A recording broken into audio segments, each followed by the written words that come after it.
যখন পুরো শহর থমকে দাঁড়ায় এক ভয়ঙ্কর অজগরের ভয়ে, যখন কেউ সাহস পায় না এগিয়ে আসতে, তখন একজন মানুষ নিঃশব্দে উঠে দাঁড়ান, মুখে উচ্চারণ করেন আল্লাহর নাম। আর সেই সাপ, যার গর্জনে কাঁপছিল ধরিত্রী, সে নতমস্তকে সরে যায় তার পথ থেকে। এত শক্তি, এত আত্মবিশ্বাস!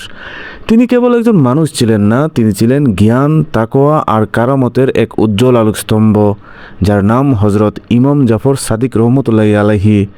আজকের এই ভিডিওতে আমরা জানবো এই মহান ইমামের জীবন, তার জ্ঞান, তার অলৌকিক ঘটনা আর সেই রহস্যময় অজগরের কাহিনী, যা আজও ইতিহাসের পাতায় অলৌকিকতার এক চিরন্তন সাক্ষ্য হয়ে আছে।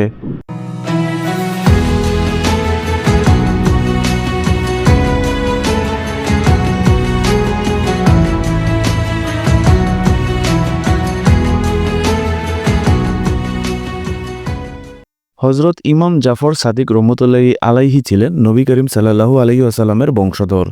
তৎকালীন সময়ে বাগদাদের খলিফা ছিলেন আল মনসুর।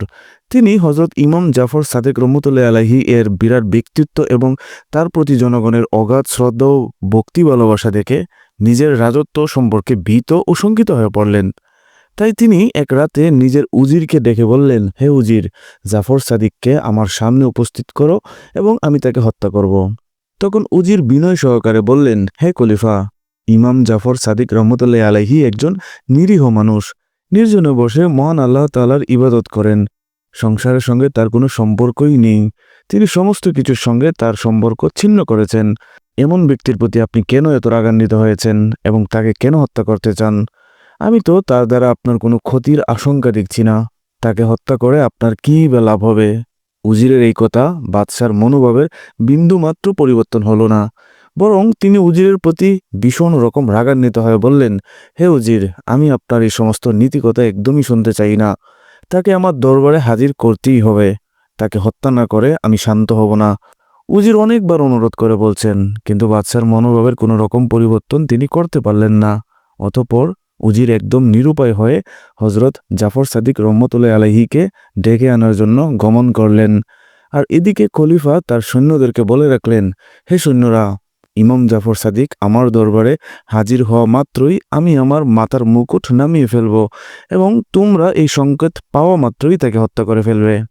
হজরত ইমাম জাফর সাদেক রহমতুল্লাহ আলাইহি যখন দরবারে এসে উপস্থিত হলেন, তখন আল মনসুর তাকে হত্যা করবেন তো দূরের কথা, তাকে দেখা মাত্রই খুব ভয়ে অস্থির হয়ে গেলেন এবং সিংহাসন ছেড়ে খুব দ্রুতই তার নিকট এসে নতজানু হয়ে পড়লেন। অতঃপর তাকে অতি সম্মানের সঙ্গে নিজের সিংহাসনে নিয়ে বসিয়ে দিলেন। অন্যরা এই দৃশ্য দেখে হতবাক হয়ে গেল। অতঃপর আল মনসুর ইমাম জাফর সাদিক রহমতুল্লাহ আলাইহি বললেন, আমার নিকট যদি আপনার কোনো প্রয়োজন থাকে তাহলে সেটা বলুন, আমি এই মুহূর্তে তা পূর্ণ করে দিব। ইমাম জাফর সাদিক রহমতুল্লাহ আলাইহি বললেন, আপনার নিকট আমার কোনো প্রয়োজন নেই, শুধুমাত্র আপনার নিকট আমার একটি মাত্র অনুরোধ, আপনি আমাকে আর কখনো এভাবে ডেকে পাঠাবেন না, এতে আমার ইবাদতের বিঘ্নতা ঘটে। এই কথা শুনে খলিফা আল মনসুর খুব তাড়াতাড়ি তাকে সম্মানের সহিত বিদায় করে দিলেন। ইমাম জাফর সাদিক রহমতুল্লাহ আলাইহি বিদায় হওয়ার পর মুহূর্তেই আল মনসুরের শরীরে কম্পন শুরু হয়ে গেল। তিনি কাঁপতে কাঁপতে অজ্ঞান হয়ে পড়েন। এই অজ্ঞান অবস্থায় 3 দিন কেটে গেল। বর্ণনায় পাওয়া যায় তার বেহুশের অবস্থা এতক্ষণ যাবৎ স্থায়ী হয়েছিল যে এমত অবস্থায় তার 3 ওয়াক্ত নামাজ কাজা হয়েছিল। জ্ঞান ফেরার পর উজির খলিফাকে জিজ্ঞেস করলেন, হুজুর, আপনার এই অবস্থা কেমন করে হলো? তখন খলিফা বললেন, ইমাম জাফর সাদিক রহমতুল্লাহ আলাইহি যখন আমার দরবারে এসে প্রবেশ করলেন, তখন আমি দেখলাম তার সঙ্গে একটা বিরাট অজগর সাপ রয়েছে এবং সেই অজগর সাপটি ভয়ঙ্করভাবে হা করে রয়েছে।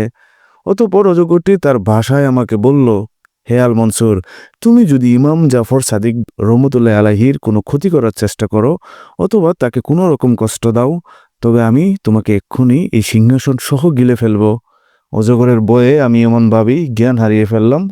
তবে এতটুকু স্মরণ আছে যে আমি ইমাম জাফর সাদিক রহমতুল্লাহ আলাইহির খেদমত করে বিনয় এবং নম্রতার সঙ্গে তাকে সসম্মানে বিদায় করেছি। তারপর মুহূর্তেই আমি অজ্ঞান হয়ে পড়েছিলাম। একদা হজরত দাউদ তাইর রহমতুল্লাহ আলাইহি জাফর সাদিক রহমতুল্লাহ আলাইহি এর দরবারে এসে আরজ করলেন, হে আল্লাহর রাসূলের সন্তান, আমার অন্তর কালো এবং অন্ধকার হয়ে গিয়েছে, আমাকে নসিহত করুন।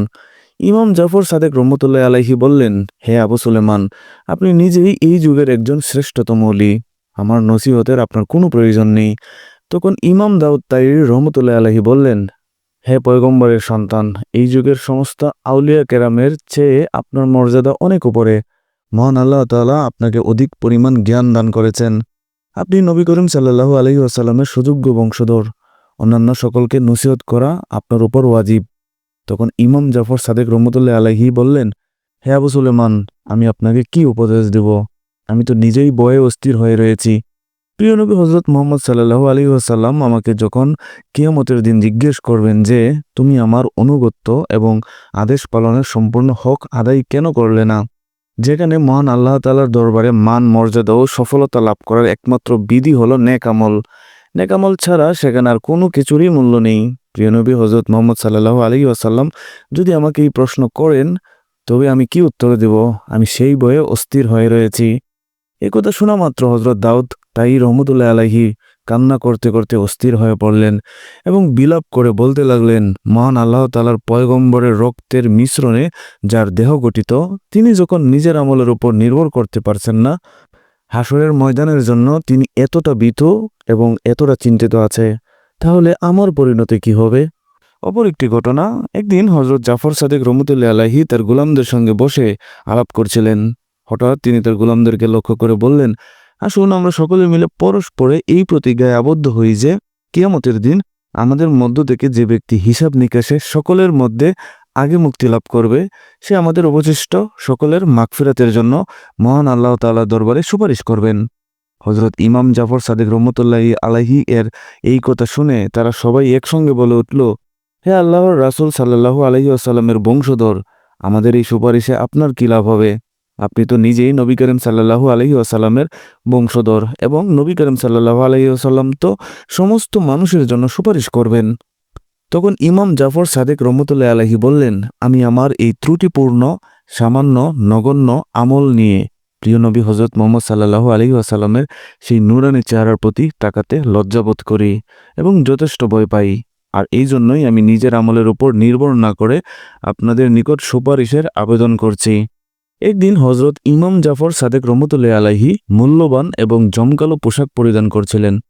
তখন এক ব্যক্তি এটা দেখে তাকে বললেন, হে আল্লাহর রাসূলের বংশধর, আপনি নবীজির বংশধর। নবীজির সন্তানদের পক্ষে এমন জাঁকজমকপূর্ণ পোশাক ব্যবহার করা শোভনীয় দেখায় না।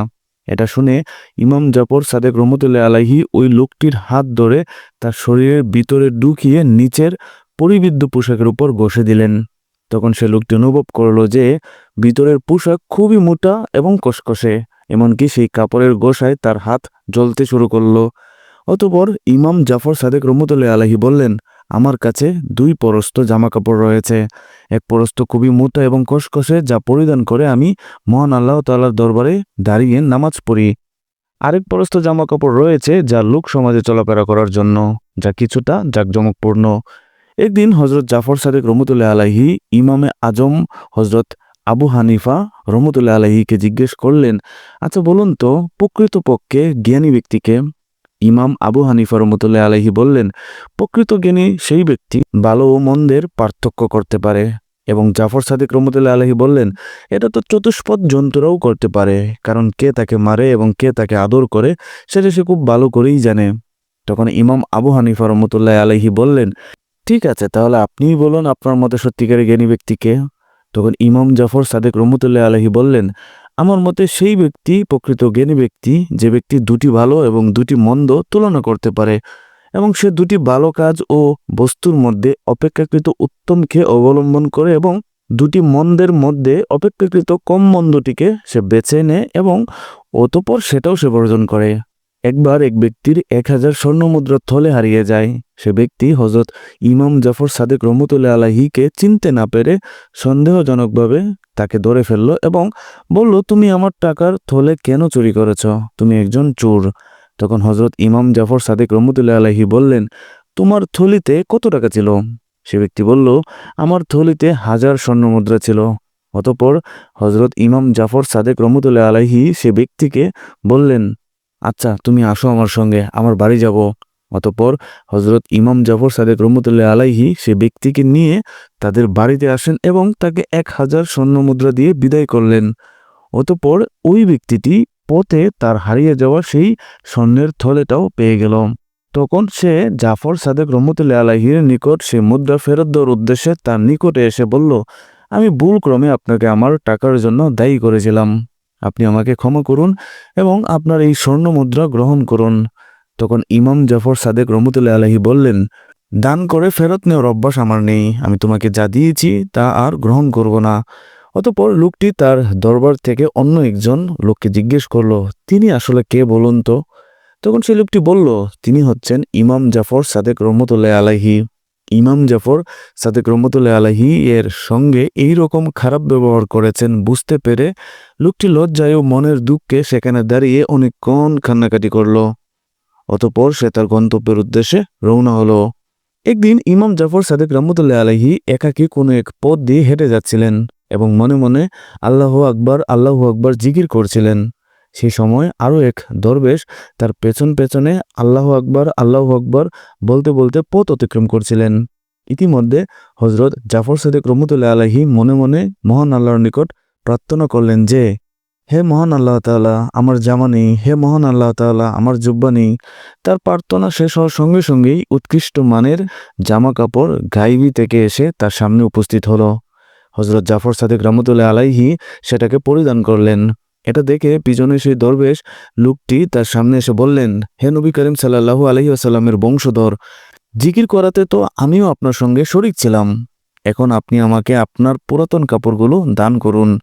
ইমাম জাফর সাদেক রহমতুল্লাহ আলাইহি তার কথায় সন্তুষ্ট হয়ে তৎক্ষণাৎ তার নতুন জামা কাপড়গুলো সেই দরবেশকে দান করে দিলেন। তো পরিশেষে এটাই বলতে হয়, ইলম, তর্ক, তাকওয়া আর কারামতের এক মহান সংমিশ্রণ ছিলেন হজরত ইমাম জাফর সাদেক রহমতুল্লাহ আলাইহি। তার জীবন আমাদের শিখায় যে জ্ঞান শুধু মুখস্থের নাম নয়, তার হৃদয়কে আলোকিত করে, সমাজকে পথ দেখায় আর ইমানদারকে বানায় অপরাজেয়। আজকের এই অলৌকিক কাহিনী অজগরের সামনে তার নির্ভীকতা, তার ভরসা শুধু একজনের উপরেই ছিল, আল্লাহ। এই ছিল এক মহামানবের গল্প, যিনি যুগ যুগ ধরে উম্মতের জন্য এক প্রেরণার নাম।